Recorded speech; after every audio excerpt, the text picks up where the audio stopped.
They boarded first class with my sister's family, sipping champagne before takeoff. The text message arrived at 9:47 a.m. We all voted that she should stay. I didn't scream. I didn't cry. I did something far more permanent. 7 days later, their comfortable lives began to crumble like a sandcastle at high tide. It was supposed to be magical. Emma's first solo trip without her mom, 9 years old, practically vibrating with excitement, running on a dangerous combination of strawberry Pop-Tarts and pure adrenaline.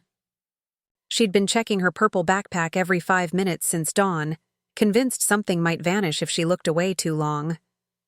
Wireless headphones, a brand new sketchbook, and Mr. Whiskers, the threadbare stuffed cat she'd had since she was 3 and absolutely refused to leave behind, no matter how many times I suggested he might prefer staying home. My parents, along with my sister Rebecca's entire family, were whisking her off to Orlando. Disney World, Universal Studios, pool days, ice cream for breakfast, the full vacation experience.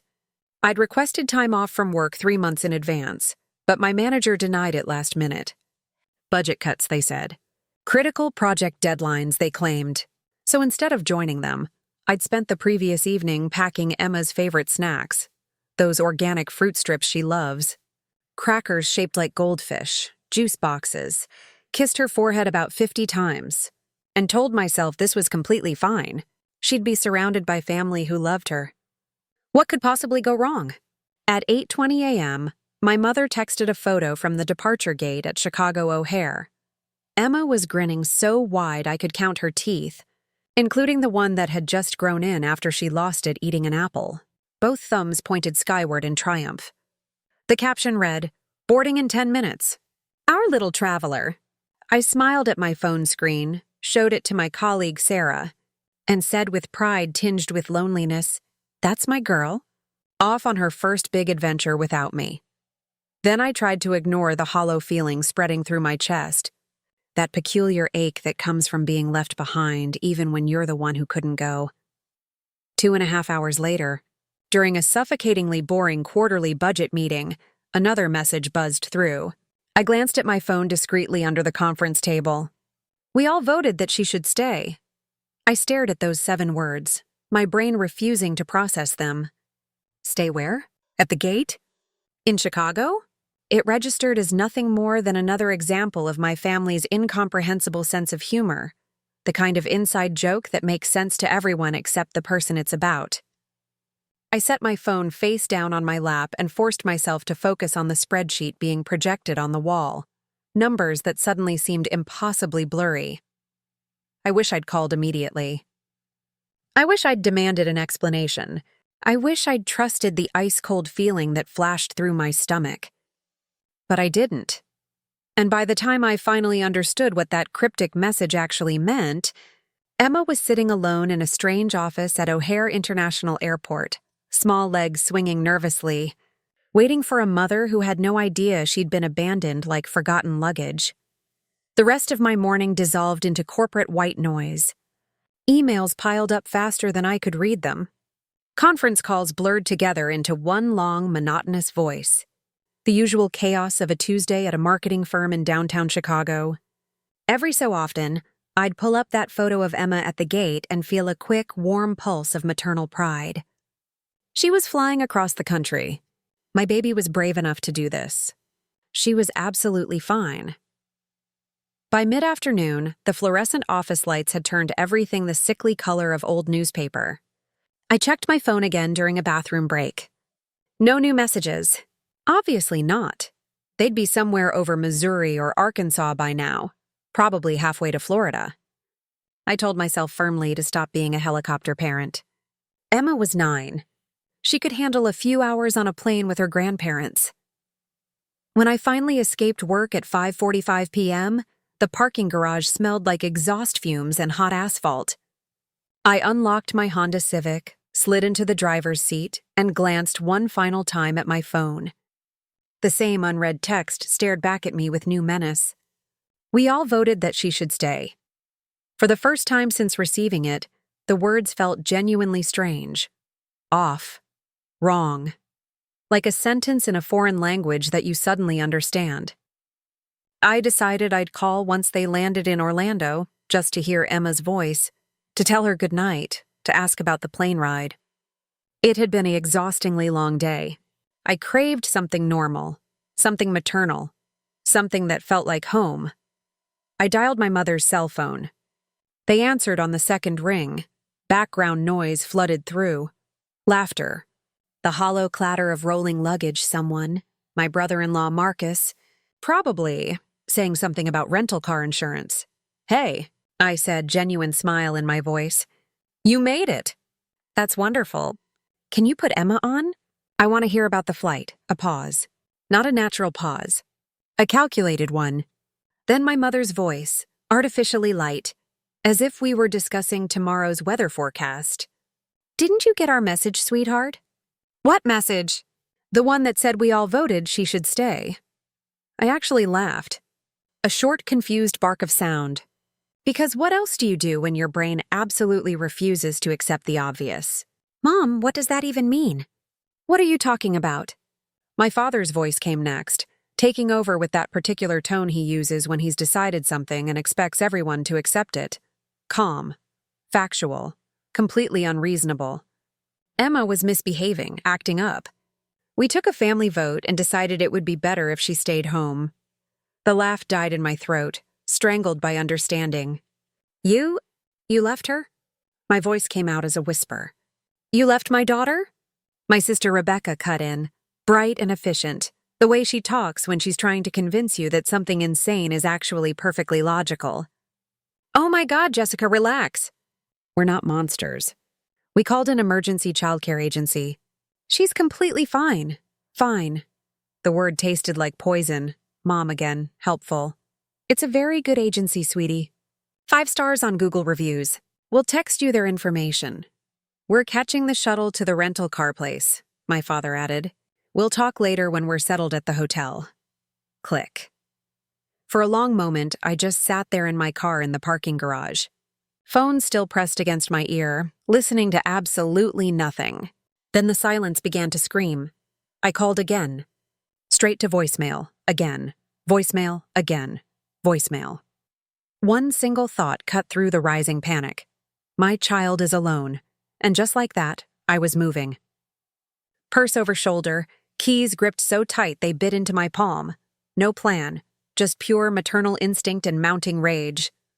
The information came through exactly 1 minute later, texted casually from my mother's phone. No explanation, no apology, just a link to a website and the name of an agency I'd never heard of before. Safe Hands Emergency Childcare Services. When someone finally answered after 6 rings, her voice sounded bored and brittle, like she'd answered this same call 1,000 times today. "Safe Hands Emergency Childcare, how can I help you?" "My daughter," I said, fighting to keep my voice from shaking apart. "She was picked up from O'Hare Airport by one of your caregivers. I need to know where she is right now." More typing than talking. Keys clicking in the background. "Name? Emma Rodriguez. She's 9. She was picked up around..." I checked my phone, did quick mental math. "Around 11:30 this morning." More typing. An eternity of typing. "Okay, yes. The child has been collected and is safe. The assigned caregiver took her to their home address to wait for family pickup." "What's the address?" My voice was getting higher, sharper. "I need the address right now." Another pause. More clicking. "Sending it to your phone now." A text appeared with a street address I didn't recognize. I pulled it up on Google Maps. 45 minutes away, in a neighborhood on the south side I'd only driven through, never stopped in. No apology. No explanation. Just logistics. Just my 9-year-old daughter sitting somewhere strange while these people treated her like a misplaced package. I drove too fast. Way too fast. Streetlights smeared across my windshield like wet paint. The steering wheel felt slippery under my sweating palms. Every time I blinked, I saw Emma sitting in some stranger's house. Small legs dangling from a too-big couch, waiting for someone who never came. Wondering why her family had left her behind. The radio played something cheerful and meaningless. I turned it off. The silence was better. The silence matched my mood. Rush hour traffic on the Dan Ryan Expressway crawled like a dying animal. Every red light felt personal. Every slow driver felt like a conspiracy. I gripped the steering wheel and counted breaths. In for 4. Out for 4. The technique my therapist taught me for anxiety. It didn't work. Nothing worked. By the time I pulled up outside the address 47 minutes later, my pulse was hammering so hard I could feel it in my teeth. The neighborhood looked tired and forgotten. Cracked sidewalks, chain-link fences, one flickering streetlight that cast everything in sick yellow tones. The smell of damp concrete and distant garbage hung in the humid evening air. The house was a small brick bungalow with peeling white trim. I was halfway up the cracked walkway when the front door opened. A woman stood there, arms crossed, face set in an expression that said she'd already decided she didn't like me. "You the mother?" she asked. Not asked. Accused. Yes, I managed. She made a sound somewhere between a snort and a laugh. "You people have some nerve. She's been here all damn day." She turned her back to me, calling over her shoulder into the dim interior. "Hey, kid. Your ride's finally here." Inside, the place smelled like industrial-strength disinfectant barely masking microwaved dinners and stale cigarette smoke. The living room was small and cluttered. A TV played some reality show on mute, and there, on a sagging brown couch, sat Emma, backpack beside her. Mr. Whiskers clutched in her lap, eyes huge and glassy with unshed tears. When she saw me, she ran. I caught her mid-stride, nearly knocking both of us backward.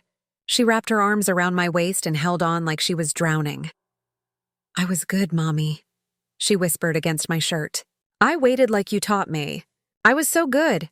I held her so tight I was probably hurting her. You did everything right, baby. Everything right. This wasn't your fault."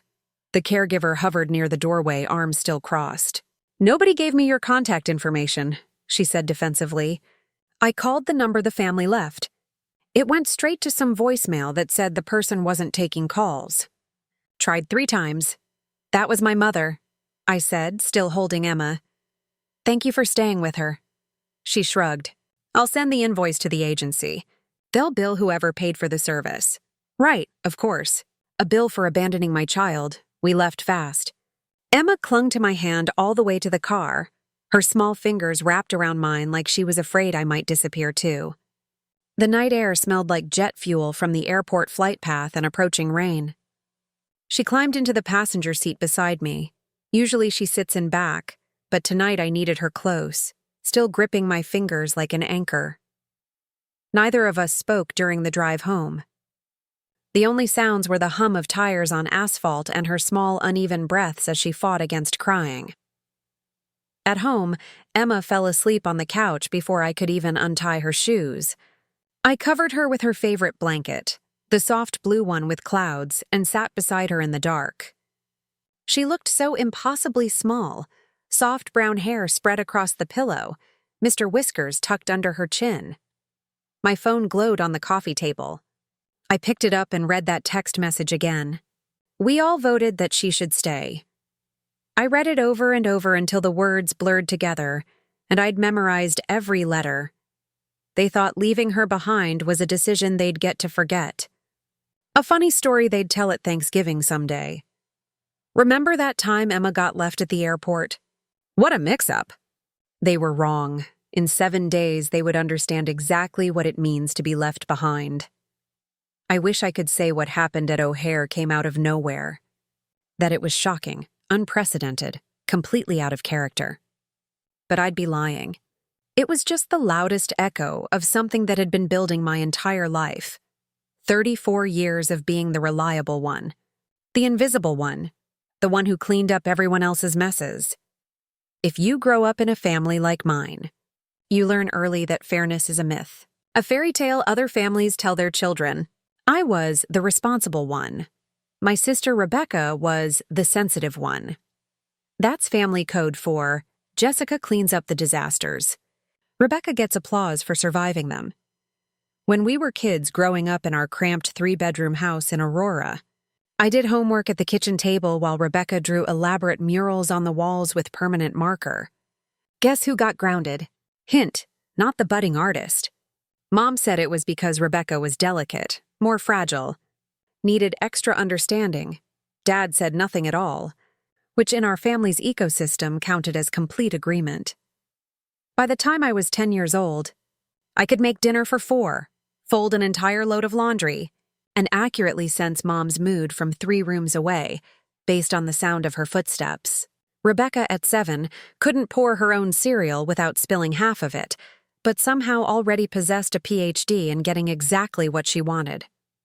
She'd cry, Mom would melt like ice cream in summer, and somehow I'd end up apologizing for something I didn't even do. Even back then, I understood the fundamental rule.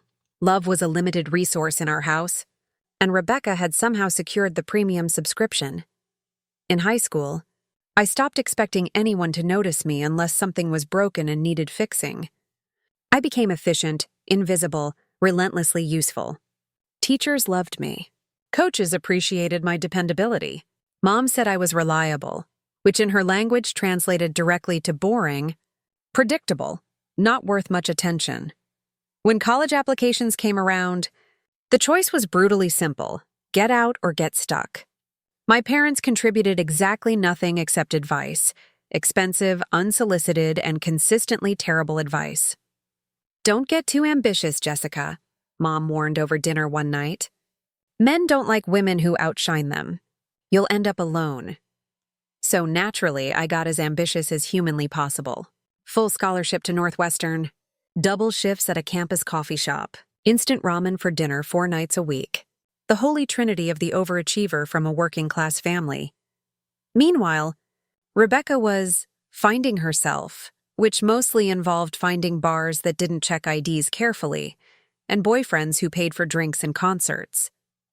She majored in art, then psychology, then communications, then undecided, before finally dropping out entirely to marry Marcus. Marcus still lists his occupation on Facebook as entrepreneur, which remains charmingly vague. Entrepreneur of what? Mystery. Chaos. Other people's patience. When I graduated with honors and a job offer from a respected marketing firm, Mom's response was memorable. "So you think you're better than everyone now?" She said it at my graduation dinner at Olive Garden, loud enough that the table next to us heard. I didn't answer. I was too exhausted from climbing a ladder she refused to admit existed. Fast forward several years. I had a steady career, a mortgage on a modest house in Oak Park, and a husband, Daniel, who actually did his own laundry and understood the concept of emotional labor. Rebecca had 2 kids, Zoe and Aiden, a mountain of credit card debt that seemed to grow exponentially, and an absolutely supernatural talent for turning every personal crisis into a group project where I somehow ended up doing most of the work. Whenever her rent was late, her car broke down, her electricity got shut off, or she just wanted something expensive, she called me. "I hate to ask," she'd start, which always meant she absolutely did not hate it even a little bit. And somehow I always helped, because I was the good daughter, the one who fixed things, the one who made problems disappear. Mom loved to remind me of this, as if it was something to be proud of. "You make so much more money than Rebecca, sweetheart," she'd say, as if that completely ended any possible discussion. "It's nothing for you to help out family, nothing for me, everything for them." At first, it was manageable. Small stuff. Utility bills, birthday gifts for the kids, short-term loans that everyone knew would never be repaid. Then it escalated. Family trips where I paid the deposit, covered most meals, and absorbed all those, "oops, I forgot my wallet at home" moments. Rebecca called it generosity. I called it blackmail with better manners and no explicit threats. Then came the rental property situation, which should have been my breaking point but somehow wasn't. Daniel and I had bought a small 2-bedroom house in Berwyn as an investment property. Something sensible and adult. A fixer-upper we could renovate slowly and rent out. Before we'd even finished repainting the kitchen cabinets, Rebecca showed up at our door at 9 p.m. on a Wednesday, crying about her landlord, a broken lease, and nowhere to go. "Just for a few months," she promised through theatrical tears. "Just until we get back on our feet. Marcus has a big opportunity coming up." Rebecca's version of a few months could survive a nuclear winter. The promised big opportunity never materialized naturally. They moved in with all their chaos, paid approximately 1/4 of the already reduced rent we'd agreed on, complained constantly about everything from the water pressure to the neighborhood, and posted on Facebook about how some people who claim to be family are actually just greedy landlords who don't understand what family means. Guess who the greedy landlord was? Hint, not the tenants who weren't paying rent. Every single time I gently mentioned the overdue rent, Rebecca had a fresh new tragedy ready to deploy. A surprise dentist bill, a stolen laptop, a lost job that she never really had in the first place. And every single time, Mom took her side with the reliability of gravity. "She's doing her best, Jessica," Mom would say with that particular tone of disappointment. "Not everyone can be perfect like you. I was doing my best too. Apparently just in the wrong direction. The one time I tried to actually stand firm, to say no and mean it, Mom accused me of putting money above family, choosing greed over love. I wanted to scream that family had put me below money a long time ago, but sarcasm doesn't work on people who completely lack self-awareness. Then came the Florida trip, the supposed olive branch, the big family vacation that was going to bring everyone closer together. Rebecca proposed it during a Sunday dinner at our parents' house. "The kids would absolutely love Disney World," she said, eyes sparkling with an enthusiasm that should have warned me. "We'd all love it. But flights are insane right now and hotels are crazy expensive. Translation, clear as day to anyone paying attention. You pay, we'll go." I was drowning in work deadlines, managing 3 major client accounts simultaneously, with absolutely zero chance of getting time off approved. So when Rebecca offered to bring Emma along, she'll have so much fun with her cousins. It'll be good for her. I actually stupidly hopefully said yes. It felt like a solution. Emma gets her first real vacation. I get a week to catch up at work and maybe sleep for more than 5 hours. Everyone wins. I bought the plane tickets for all of them. I booked the hotel rooms. I even bought the matching family t-shirts because Rebecca insisted that matching family photos matter for memories. She meant her family's memories, her Facebook posts, her performance of perfect family life. Mom thanked me like I was donating a kidney. Rebecca said, "We'll take such good care of Emma. She'll have the time of her life." They took my money, my daughter, and my peace of mind, and managed to lose all 3 before their plane even left the ground. Looking back now, I shouldn't have been surprised. This was the pattern, just amplified. For years, decades really, I'd been the safety net, the walking ATM, the invisible backbone holding everything together. They'd trained me thoroughly to believe that saying no made me cruel and selfish, while saying yes proved I loved them enough. But standing in that stranger's living room later that day, holding Emma while she cried into my neck, something in me burned clean. Not anger exactly, clarity. The kind of clarity that strips away every excuse you've ever made for people who've never deserved them. They'd always said family comes first. I finally agreed. Just not their version of family. 7 days after they left Emma abandoned at O'Hare, their comfortable lives started to unravel. Emma woke up crying around 2:30 in the morning on the 3rd night home. The kind of crying that starts quiet, like she's trying not to bother anyone, then breaks apart all at once. I was out of bed before I'd consciously decided to move. She sat up in bed, hair tangled, eyes glassy with tears and confusion. "Why didn't Grandma want me?" she whispered. That one sentence hurt worse than everything that came before combined. I pulled her against me, breathing in the strawberry scent of her shampoo. "She doesn't know how to be good to people," I said as gently as I could manage. "That's not your fault. That's never been your fault." She nodded like she understood, which somehow made it infinitely worse. When she finally drifted back to sleep, breathing evening out and becoming peaceful again, I stayed awake, staring at the ceiling fan making slow circles above our heads. Every heartbeat felt like a countdown to something inevitable. By morning, the decision was already made. I just hadn't said it out loud yet. The house was still quiet when I got up just after dawn. Coffee burned slightly in the maker because I'd forgotten to clean it. Sunlight hit the pile of unopened mail on the kitchen counter like it was accusing me of neglect. Mr. Whiskers sat next to my phone, keeping watch. I scrolled through my messages until I reached the last one from my parents. We all voted that she should stay. Every time I read it, it felt more like a challenge. A dare. Daniel was in Boston for a business conference, so I didn't wait for anyone's opinion or permission. I opened my laptop at the kitchen table and started digging through files, emails, bank statements, rental agreements, payment records, every little transaction that said you owe me nothing, but somehow always meant you owe me everything. Then a new notification popped up on my banking app. Another charge from the Florida resort. Room service ordered under my credit card. They'd actually ordered surf and turf dinners and expensive cocktails on my account, even after abandoning my daughter. I laughed.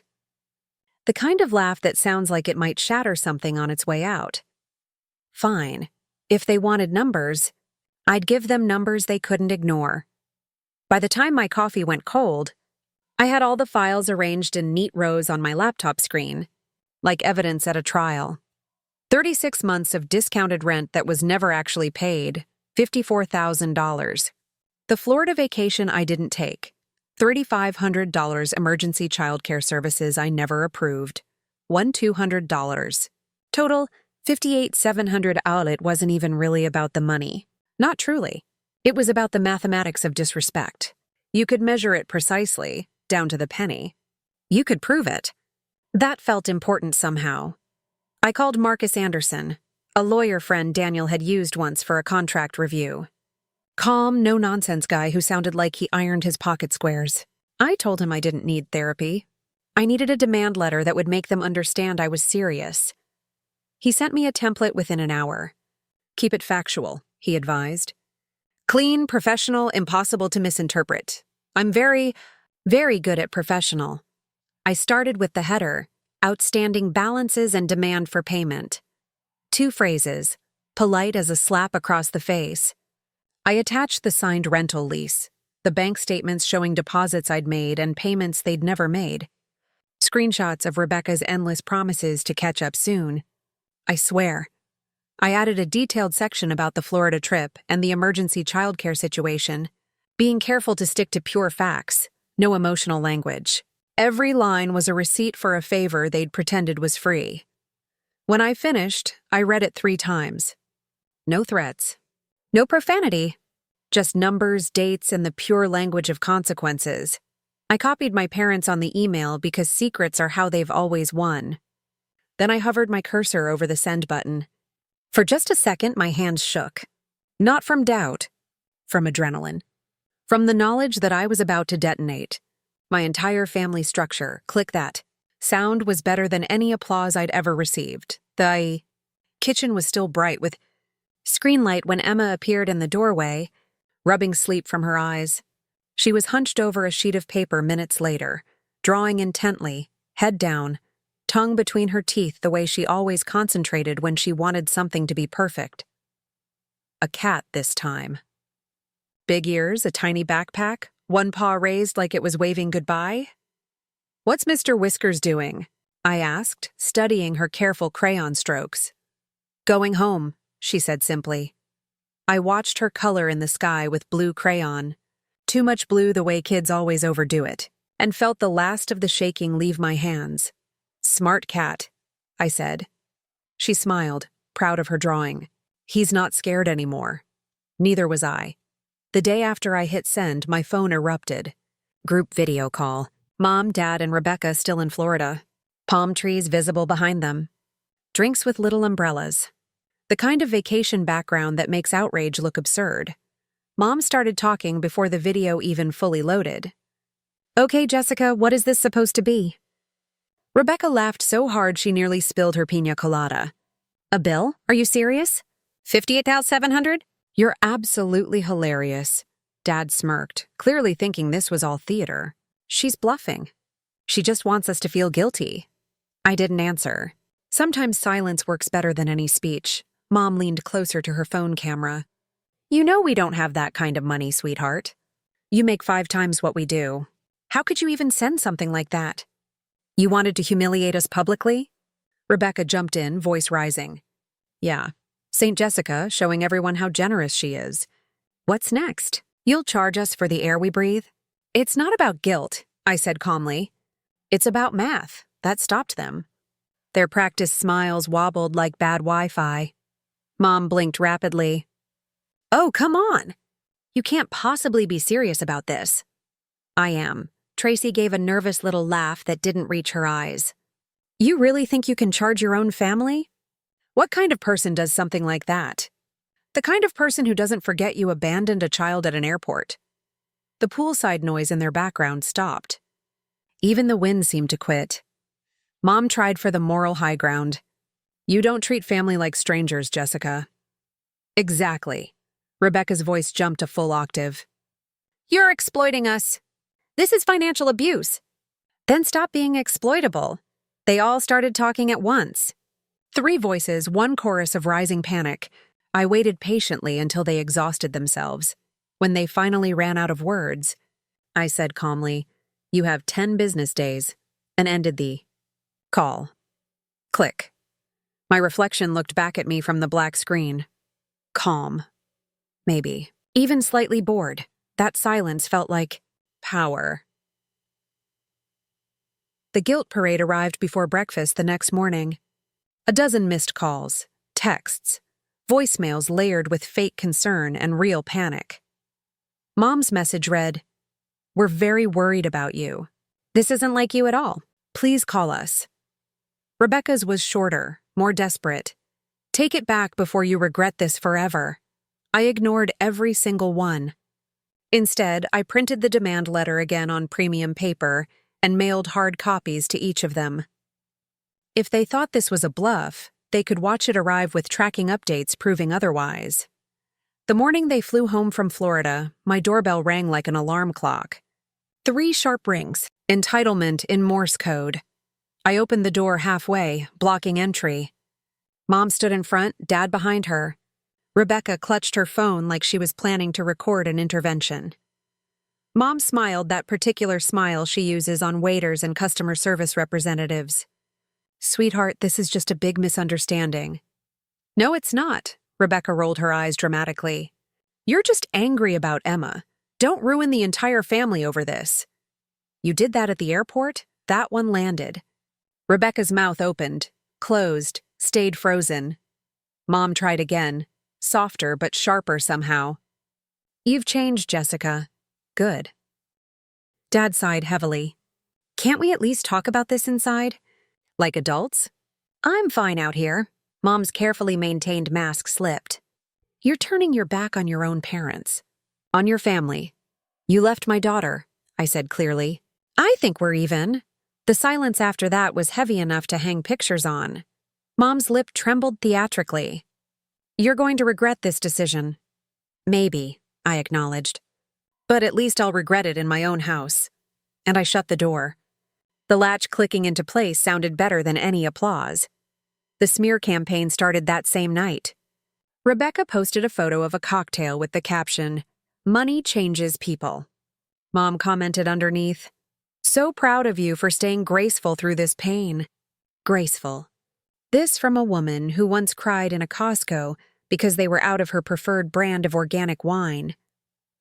By morning, distant cousins I hadn't spoken to in years were texting to ask why I was suing family. I didn't answer any of them. Instead, I forwarded every public post to Marcus. He called me that afternoon. Interesting family dynamics you've got, he said dryly. You have no idea. I'm sending them a defamation warning and a gentle reminder that public posts constitute admissible evidence in court. How gentle? About as gentle as a hand grenade in a suggestion box. The posts vanished within hours. In their place appeared hasty corrections. Sorry for any misunderstanding. All good now. Even their emojis looked terrified. Then came the legal chess match. For 3 solid weeks they refused to pay, swearing they'd fight it in court, that no judge would side with me, that I was destroying the family over nothing. Marcus didn't even blink.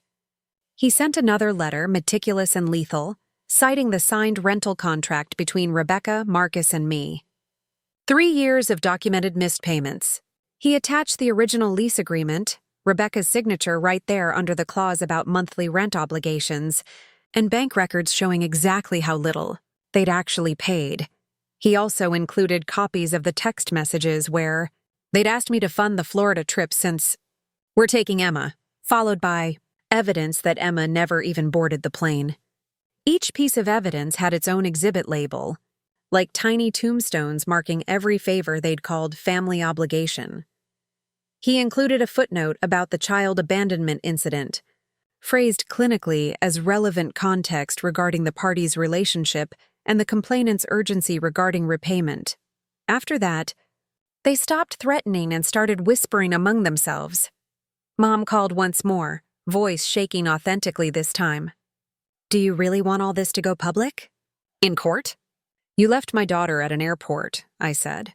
"It's already public in my head." She hung up without another word. 2 weeks later, Marcus forwarded me an email with the subject line, "Settlement accepted. Large initial payment. Remainder in monthly installments. Everything notarized and legally binding." Daniel read over my shoulder when I showed him. "They caved," he smiled. "You sound almost disappointed." "No," I said thoughtfully. "Just surprised it took this long." He laughed. "You're terrifying when you want to be." "Efficient," I corrected him. "Terrifying costs extra." It's been 3 months since the settlement. The payments arrive exactly on schedule, automatic transfers that feel more satisfying than any apology could ever be. Every 30 days, a polite email notification. Family reimbursement, installment received. I don't even check the account balance anymore. I just smile and move on with my day. The rental property in Berwyn finally generates actual income. New tenants. Real contracts. Rent paid in full every month. Daniel jokes that the house is finally earning its keep instead of being a financial black hole. I stopped being the family bank and became an actual landlord instead. Strange how cold and practical suddenly feel like peace. With that steady rental income, Daniel and I both scaled our hours back a notch. Nothing dramatic, just enough to feel human again. Evenings started belonging to us instead of to other people's emergencies. I cooked because I wanted to, not because someone was stopping by and hadn't eaten all day. We ate at the table, phones upside down. Emma told us about art projects and the new girl who always draws horses with stars on their foreheads. We played Uno and kept a running total on a whiteboard stuck to the fridge. She is currently up by 32 points and will not let me forget it. On Saturdays, we tried on a new routine. Farmer's market, library, park. Emma biked between us like a little planet with 2 steady moons. When she got wobbly, she asked, "If I fall, will you catch me?" And I got to say the thing I should have been saying to myself for years. Every time. The family predictably adjusted in the only way they know, grudgingly. Mom texts on holidays and the occasional Sunday with something neutral like a photo of tomato plants, as if gardening absolves character. Dad sends links to articles he thinks I'll like with no commentary, pretending he never voted on my child's life. Rebecca hovers at the edge of my notifications like a fruit fly, occasionally buzzing in with, "Can we talk?" Followed by, "It's not about money." And then, always, "I'm proud of you for setting boundaries." Translation, she wants something and knows the old vocabulary doesn't work anymore. Once, she sent a very long apology drafted, I assume, by Google and shame. It was full of phrases like unconscious patterns and family of origin dynamics, none of which contained the words, "I left your daughter at an airport, and I am sorry." I didn't respond. Not because I'm cruel, but because I'm busy. Peace is oddly time-consuming when you're new at it. Besides, I'm done offering my attention as a consolation prize. One afternoon, a certified letter arrived addressed to Emma from my parents. Inside was a Disney gift card and a note that read, "For your next adventure, with Mom." It was the first time they'd acknowledged the obvious hierarchy. Emma first, with me. I tucked the card into a drawer we call Good Mail and told Emma we could plan a weekend at the water park in the Dells when school let out. She said, "Only if Mr. Whiskers gets a wristband." Done. Therapy helped, too. I booked a standing Thursday appointment with a woman who looks like she does triathlons for fun and asks the sort of questions that make your ribcage feel suddenly roomier. We talked about the difference between being needed and being loved, about how children in unfair families often become adults who mistake exhaustion for virtue, about the moment in the bungalow living room when something in me burned clean and didn't grow back. We also made a list titled, Things That Are Not My Job. Paying other adults' bills, managing other adults' feelings, translating cruelty into misunderstandings, turning abandonment into a mix-up, saving people from consequences they voted for. I keep the list in my notes app and read it when the old reflexes twitch. 2 months after the settlement, Mom tried one more angle. She invited us to a reconciliation dinner at her house. No pressure, the text read, which is how you know there would be pressure. We want to be a family again. I stared at the words for a long time, then typed back, We are a family. Ours is 3. I offered a counter-proposal. Meet at a neutral restaurant with a kid's menu and leave after 1 hour. They agreed. They were 15 minutes late. Mom wore her pearls and penance face. Dad ordered meatloaf and talked about airport delays like weather. Rebecca arrived last, breathless, making a show of hugging Emma, who tolerated it the way cats tolerate costumes. It was painfully civil. Nobody mentioned money. Nobody mentioned O'Hare. That omission sat between us like a 4th chair at a table set for 3. When the server brought ice cream, Emma asked if she could draw on the paper placemat. She sketched a cat wearing sunglasses and a cape, flying above a house with very small windows. "What's his name?" I asked. "Captain Home," she said deadpan. She slid the drawing across the table and added without looking up, "Some people don't know directions." If there was any justice in the world, a choir would have burst into song right then.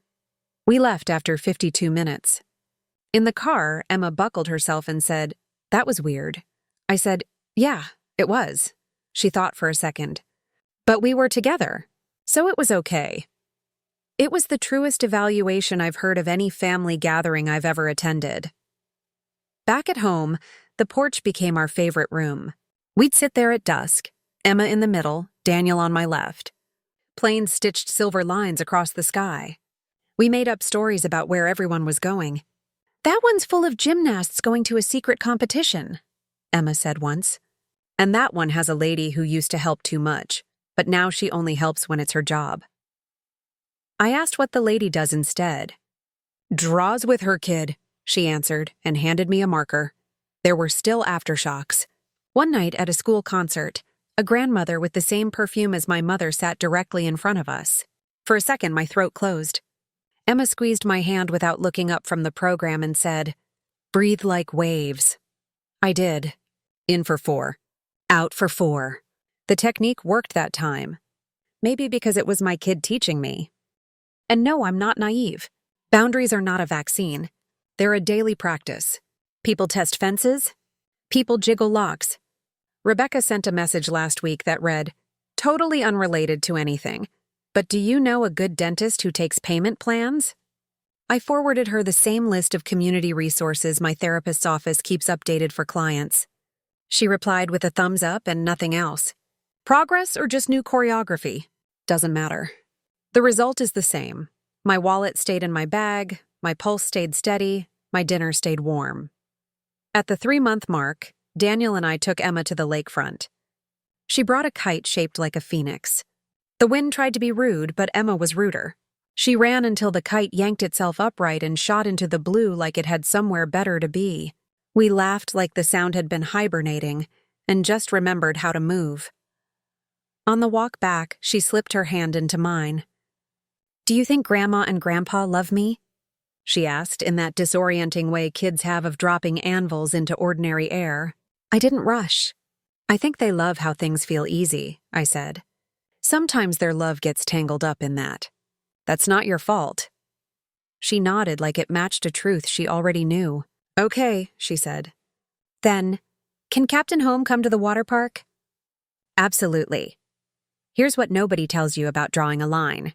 It's less like building a wall and more like opening a door you didn't know you owned. You don't become harder. You become clearer. People will say you've changed, and they'll be right. You stop mistaking patience for goodness. You stop confusing silence for peace. You stop believing that love is a coupon you redeem by proving how little you need. They left my daughter behind. I left them behind. And for once, nobody followed. Not because they couldn't, but because I finally stopped leaving the lights on for people who never planned to come home, so… What do you think? Did I go too far, or not nearly far enough?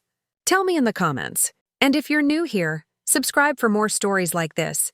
True, messy, and expensive in all the ways that count.